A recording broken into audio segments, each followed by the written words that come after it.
For you that have not seen me before, just very briefly, let me just tell you my story. I grew up in Idaho, farm country, southwest corner of Idaho. In fact, my father still lives on the old homestead where I grew up. He'll be 89 his next birthday, still hasn't retired. I'm proud of my dad. He's never been ill. He's really something. I'm trying to get him to retire this year, 88. I'm telling my father, what a good year to retire when you're 88. And he says, hey, talk to me in 10 years, right? I might be ready. But anyway, I went to high school. I graduated. I went to college 1 year. Halfway through my second year of college, I decided I was smart enough, so I quit. One of my major mistakes. I should have stayed in school. But I thought, heck, I'm smart enough to get a job. That's what life's all about, right? Get a job, pay your bills, work hard, stay out of trouble, keep your fingers crossed, hope for the best. And I figured I was at least prepared to do that. So I quit college and went to work. A little while later, got married, got my little family going, and I'm out there doing what I thought was the best I could.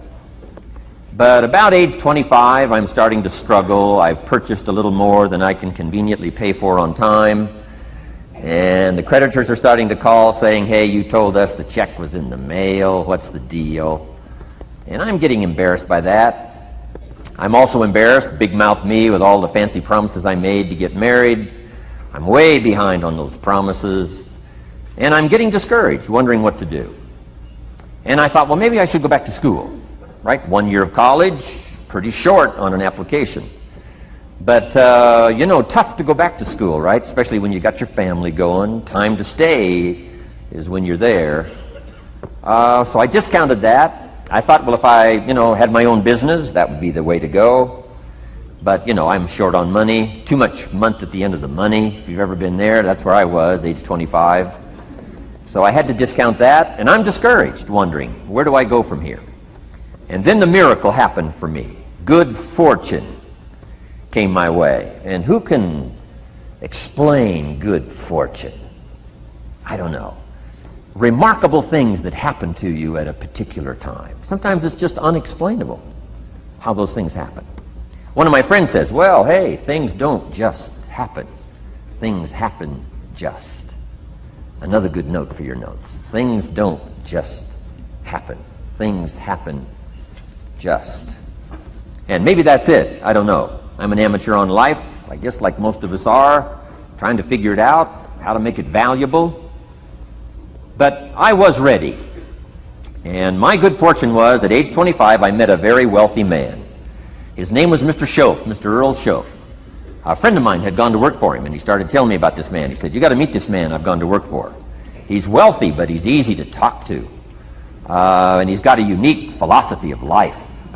And the more he kept talking about this man, I thought, well, I've got to meet this man.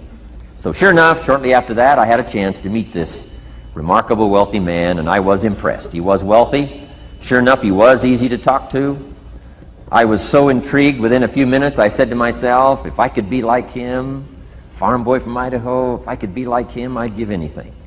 And then I thought, if I could just get around somebody like him, and if he would teach me what to do, I would be willing to learn.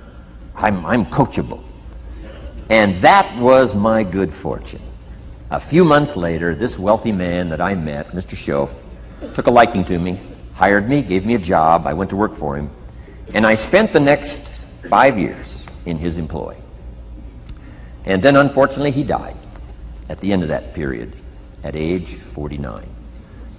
His last 5 years, but the first 5 years of my new life, I got to spend with this remarkable man, and my dream came true. He coached me. He taught me.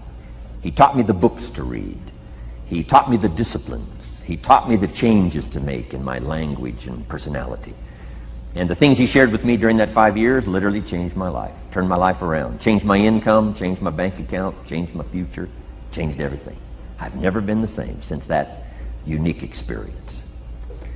And I wish he was still alive today, Mr. Schoaf. I'm sure if he was alive today, especially after this seminar, Idaho Farm Boy makes it to Dallas-Fort Worth, full house, standing room only. Pretty awesome. I'm sure if he was alive, I'd be calling him today saying, you won't believe what's happening to me. I've had a chance now to share with other people what you shared with me. But anyway, how I got here. 30 plus years ago, I was living in Beverly Hills, California. And one day a friend of mine, businessman friend, said, Jim, I'd like to have you come and share your story with my service club that I belong to, the Rotary Club. He said, I know your story, Idaho farm boy makes it to Beverly Hills. But he said, I think my club members would love to hear your story. He said, if I arranged one of our breakfast meetings, would you come tell your story? Just share a few thoughts. I said, okay. So I agreed to go give this breakfast talk. And guess what? They liked it. And my telephone rang. I got another call saying, we heard you've given your story and shared some ideas. Would you come talk to our club? First thing I know, I'm starting to devote a piece of my business time to giving these talks. And then one day, a businessman who'd heard my talk, I think 2 or 3 times, approached me and said, would you come and share that story and some thoughts with my management and salespeople? I said, I got this little company going. And he said, if you'd come tell your story to my organization, he said, I'd be happy to pay you. And I thought, wow, wouldn't that be something? So I agreed to go do it, and I got paid. Little did I know, another fortune was waiting for me to translate my ideas into talks and speeches and seminars. Now I've written some books.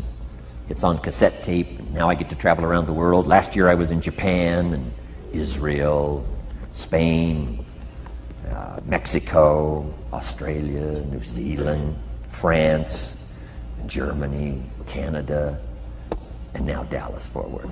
So,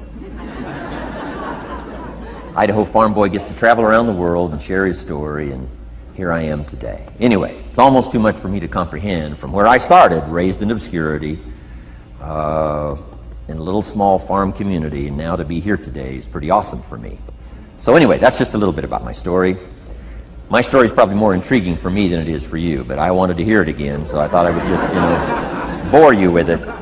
Anyway, I don't ask you to be impressed today. I'm the one that's impressed from where I came from to have a chance. But that's the American dream, right? Come true. Chance to start from scratch, start from obscurity, start with pennies, start with nothing, and have a chance to transform your life, change your life, set your goals, and see what you can accomplish.